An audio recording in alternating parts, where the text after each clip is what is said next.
ప్రభుత్వ మరియు ప్రభుత్వ రంగ సంస్థల్లో కొత్త ఉద్యోగాలు సృష్టించడానికి ఉద్యోగ నియామక ప్రక్రియలో పారదర్శకంగా పనిచేయడానికి తగిన చర్యలు మా ప్రభుత్వం తీసుకుంటుంది.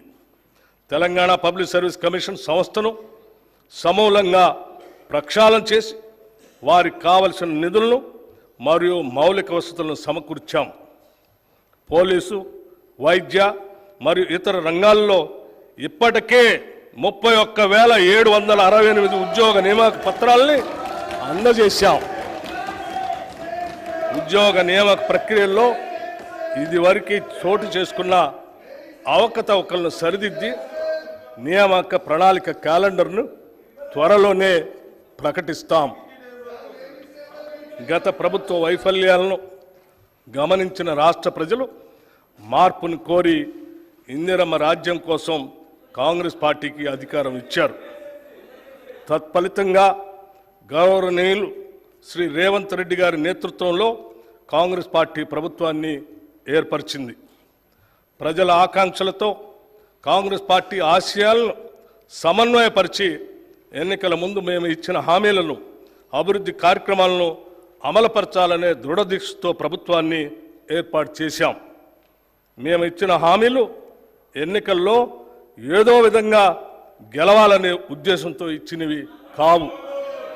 ప్రజల గుండె చప్పళ్లకు స్పందించి రూపొందించినవే. మరొక్కసారి చెప్తా ఉన్నాను మీకు, ప్రజల గుండె చప్పళ్లకు స్పందించి రూపొందించినవే. మా హామీలు అలివి కానివని ప్రతిపక్షాలు పదే పదే విమర్శలు చేస్తుండటం గమనార్హం. సంకల్ప బలం, చిత్తశుద్ధి, సమర్థత, నిజాయితీ పునాదులుగా నిర్మితమైనటువంటి మా ప్రభుత్వానికి అలివి కానివి లేవని నిరూపించాం. ఇందుకు తొలిమెట్టుగా రాష్ట్ర మహిళలందరికీ ఇప్పటికే మహాలక్ష్మి పథకం కింద ఉచిత ఆర్టీసీ బస్సు ప్రయాణం కల్పించాం. ఆరోగ్యశ్రీ పథకం కింద అర్హులైన వారందరికీ వైద్య ఖర్చుల నిమిత్తం 5 లక్షల రూపాయల పరిమితిని 10 లక్షల రూపాయలకు పెంచడం మా ప్రభుత్వ చిత్తశుద్ధికి నిదర్శనం. మహాలక్ష్మి పథకం కింద 500 రూపాయలకే గ్యాస్ సిలిండర్లను అర్హులైన వారందరికీ సరఫరా చేస్తున్నాం. పేదలకు సొంతింటి కల నెరవేర్చే ఇందిరమ్మ ఇళ్ల పథకం కూడా ప్రారంభించాం. నెలకు 200 యూనిట్ల విద్యుత్తును అర్హులైన వినియోగదారులకి ఉచితంగా ఇస్తున్నాం. ఈ పథకాలన్నీ మా ప్రభుత్వం ఏర్పడిన కొద్ది రోజుల్లోనే మేము ఇచ్చిన హామీలకు అనుగుణంగా అమలుపరిచాం. ఇది మా నిజాయితీకి నిదర్శనం. రైతు భరోసాతో పాటు ఇతర హామీలన్నింటినీ సత్వరమే పూర్తిగా అమలు చేసి తీరుతాం.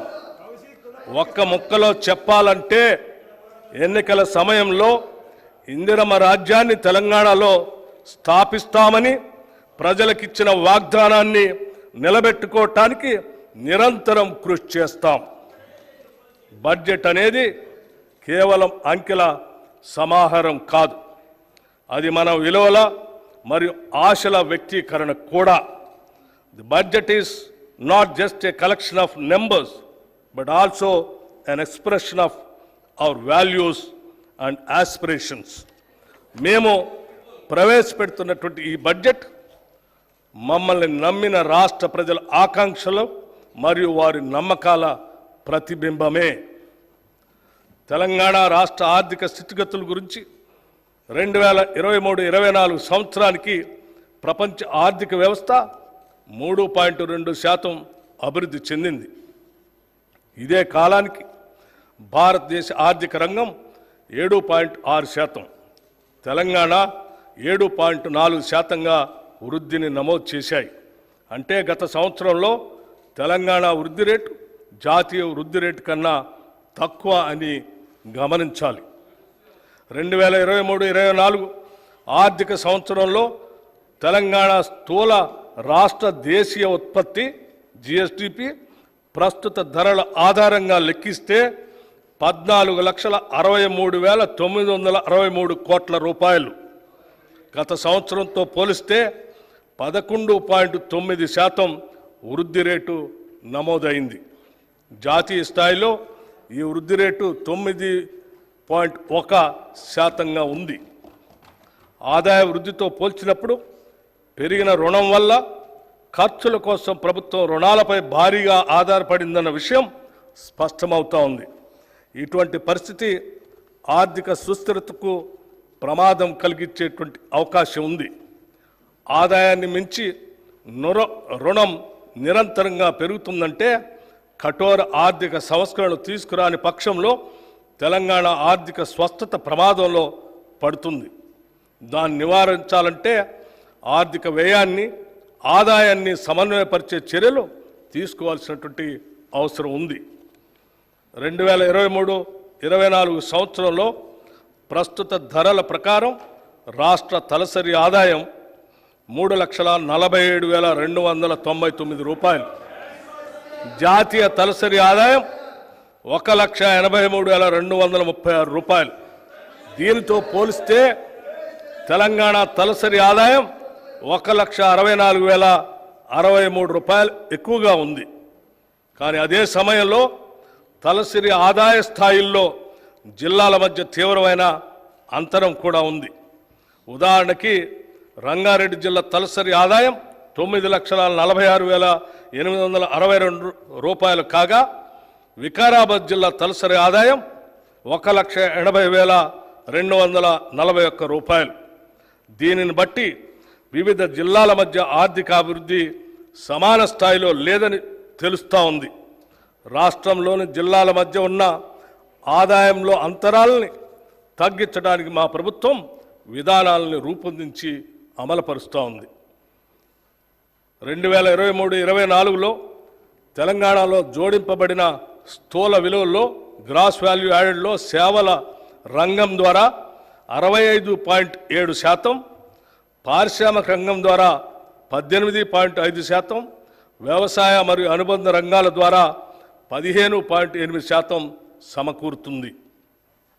ప్రస్తుత ధరల ప్రకారం 2022-23తో పోల్చినప్పుడు 2023-24 వ్యవసాయ మరియు అనుబంధ రంగాల జోడింపబడిన స్థూల విలువ 4% వృద్ధి చెందింది.